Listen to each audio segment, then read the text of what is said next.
You ever pause to consider what you would actually do if your heart began to fail suddenly and you were completely by yourself? No one nearby, no medical professional, no phone within reach, just you. A racing heartbeat and fear tightening its grip more and more. It sounds like a terrible dream, but for countless individuals each year, this terrifying scenario becomes a reality. And here's the plain truth. When a heart attack occurs, every single moment is precious. Delay can be fatal, but please don't be alarmed. This video could provide you with the advantage that could truly save your life or the life of someone you cherish. Today, Dr. Harold Grant will guide you through 7 essential, straightforward actions to take if a heart attack strikes and there's no one else around to assist. You don't require any elaborate devices. You don't need to wear a doctor's coat. All you need is awareness, clear thinking, and a few wise choices. Some of these might come as a surprise, but I assure you that the final tips in this video are the ones that most people never even contemplate, yet they could be your lifeline when it matters most. Before we get started,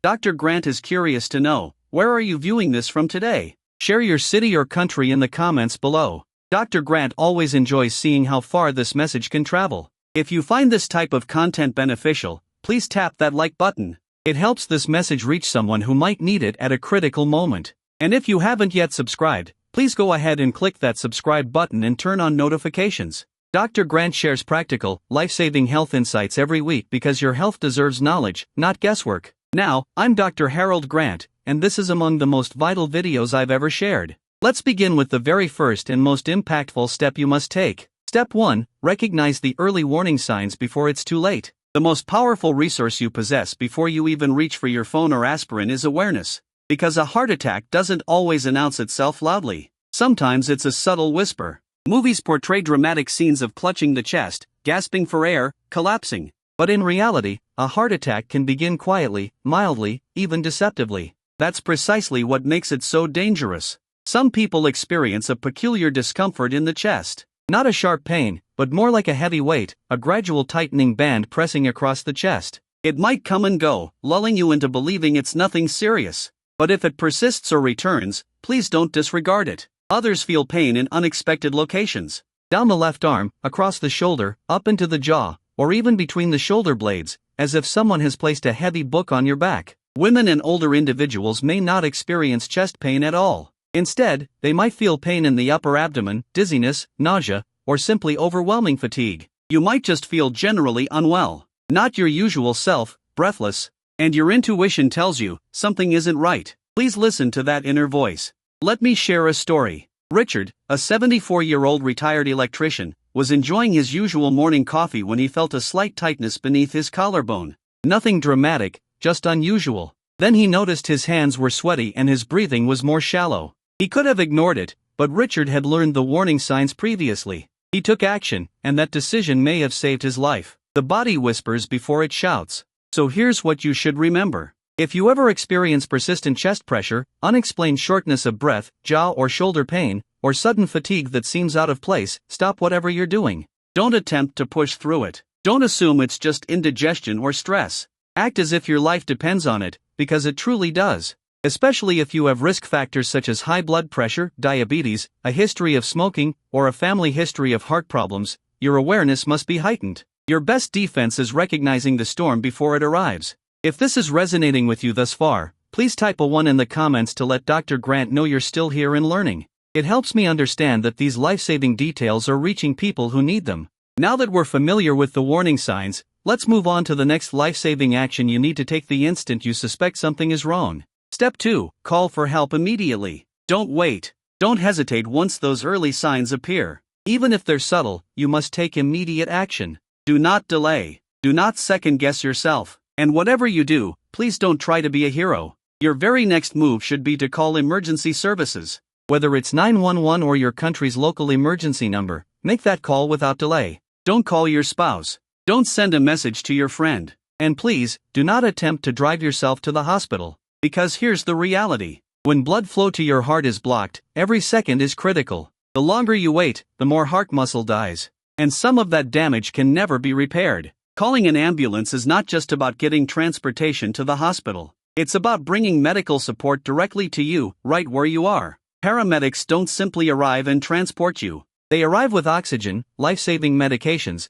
and the ability to initiate treatment immediately. They can notify the hospital while en route, so the cardiac team is ready and waiting when you arrive. Let me tell you about Linda. She's 78 and lives alone. One evening, she felt a dull ache in her shoulder, followed by nausea. Her initial instinct was to call her daughter. But then she recalled something a nurse had told her. Call 911 first. Call family afterward. That decision saved her life. By the time the paramedics reached her, her chest had tightened. Her breathing was shallow, but they were able to stabilize her on the spot. She later told me, if I had waited another 5 minutes, I might not have made it. Now, please hear me clearly. You don't need to be 100% certain to justify calling for help. The dispatcher on the other end is trained to assess unclear situations. They would much rather respond to a false alarm than arrive too late. If your hands are trembling, if you're too dizzy to speak, or if you live alone and don't believe you can explain everything, don't worry. Most smartphones today have emergency features that work even when the screen is locked. Take a moment today, after this video, to learn how to activate emergency calls on your phone.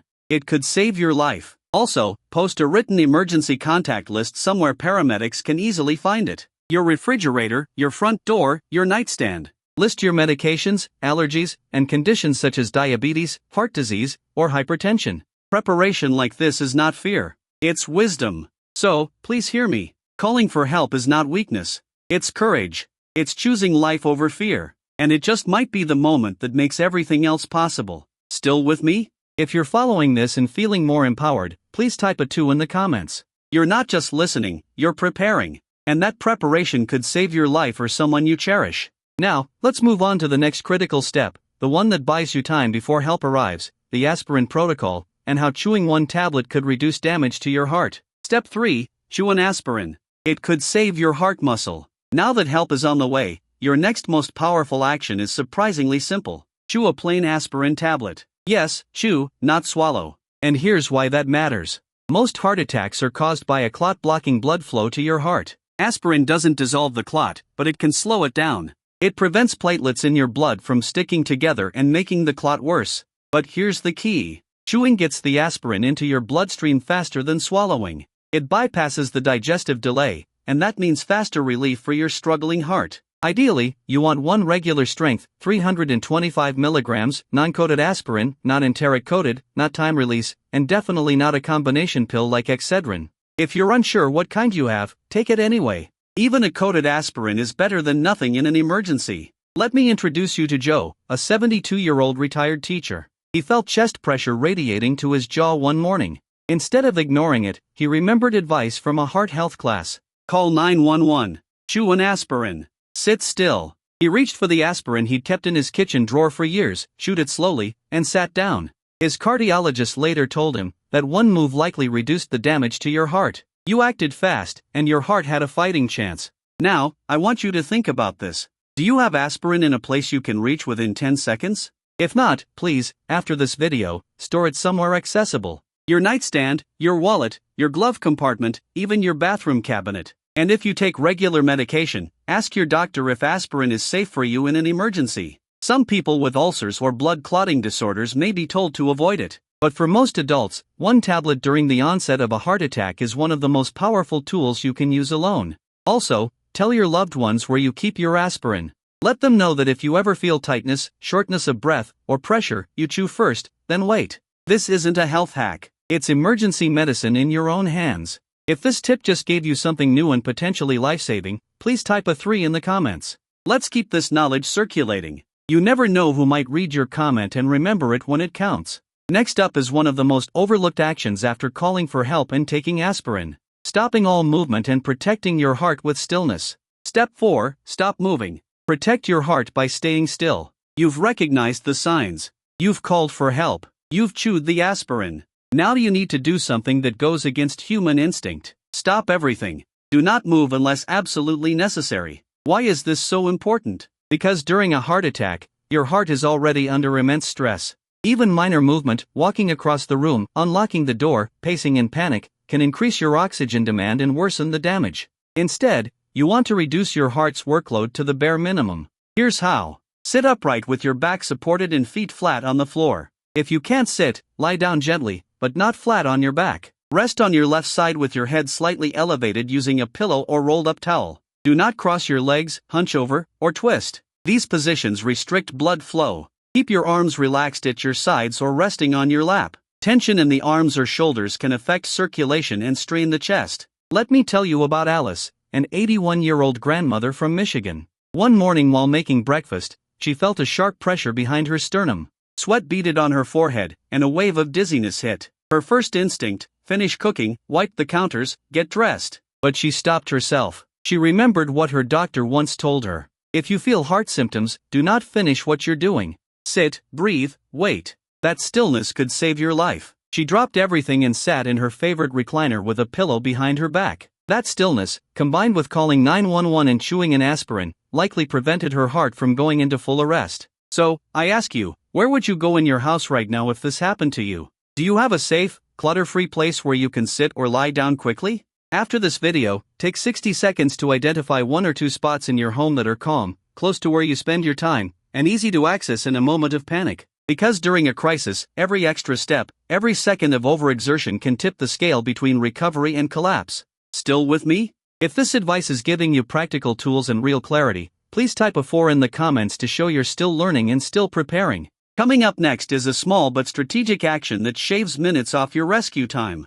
Unlocking your door before paramedics arrive. This step sounds simple, almost too simple to matter. But in a heart attack, it can be life-saving. You've called emergency services. You've chewed the aspirin. You've stopped moving and found a safe place to sit or lie down. Now, if you're still physically able, there's one more critical thing you should do. Unlock your door. Why? Because every second counts. When paramedics arrive, they need to get to you immediately, not wait outside, knock, call out, or break in. A locked door can delay treatment by crucial minutes. And in some cases, those are minutes your heart simply doesn't have. Let me share a real story. Paul, a 76-year-old retired postman, began feeling pressure in his chest while watching TV. He followed all the right steps. He called 911, chewed his aspirin, and sat still. Then he remembered what his doctor once told him. If you live alone and you feel the symptoms, unlock your front door. Even if it's just one more minute you save, it matters. So Paul got up carefully, unlocked his door, and returned to his chair.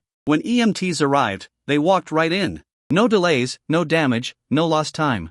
Later, the lead paramedic told him that small move may have saved your life. But what if you can't get up safely? Then don't risk it. Communicate your location to the dispatcher clearly. Say what room you're in, which floor, what kind of entry you have, apartment buzzer, gate code, etc. If you're watching this and you know you're at higher risk or live alone, prepare now. Leave a spare key with a trusted neighbor. Use a lockbox with a code outside your home. Invest in a smart lock that you can control from your phone or grant temporary emergency access to Dungey's Institute. These are low-cost actions that can make the difference between first responders walking in calmly and breaking through the door too late. And here's one more pro tip. Tape a clear list of your medications, allergies, and medical conditions on the wall by your front door or refrigerator. Paramedics know to look there, and that information saves precious time. So, let me ask you right now, can emergency help get to you without barriers? If the answer isn't a confident yes, take steps today to fix that. If this step opened your eyes to something you hadn't considered before,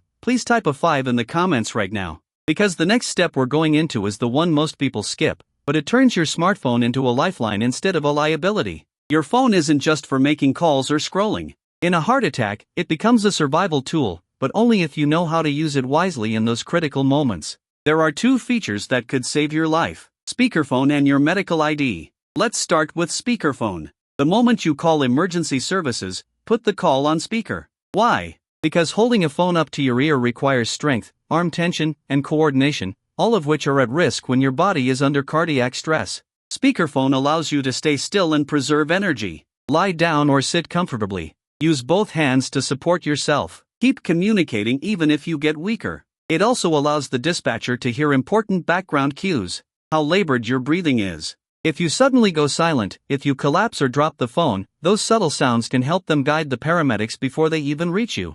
Next, let's talk about medical ID. Whether you use an iPhone or Android, you can store emergency medical information that's accessible from your lock screen. No password needed. This feature lets you list medical conditions like heart disease, asthma, or diabetes, medications like blood thinners or beta blockers, allergies such as penicillin or latex, emergency contacts, your blood type. Take Susan, a 79-year-old woman with a severe penicillin allergy. She collapsed from a heart event but had medical ID activated. The paramedics saw her allergy and avoided giving her a drug that could have made things worse. They also called her daughter immediately. That feature set up weeks earlier may have saved her life. So, here's what to do right after this video. Go into your health app, iPhone, or settings, safety and emergency. Fill in your medical ID completely. Enable show when locked or similar setting. Test it to make sure it's accessible from your lock screen. It takes under 5 minutes but gives emergency responders everything they need when seconds matter. And here's one more bonus.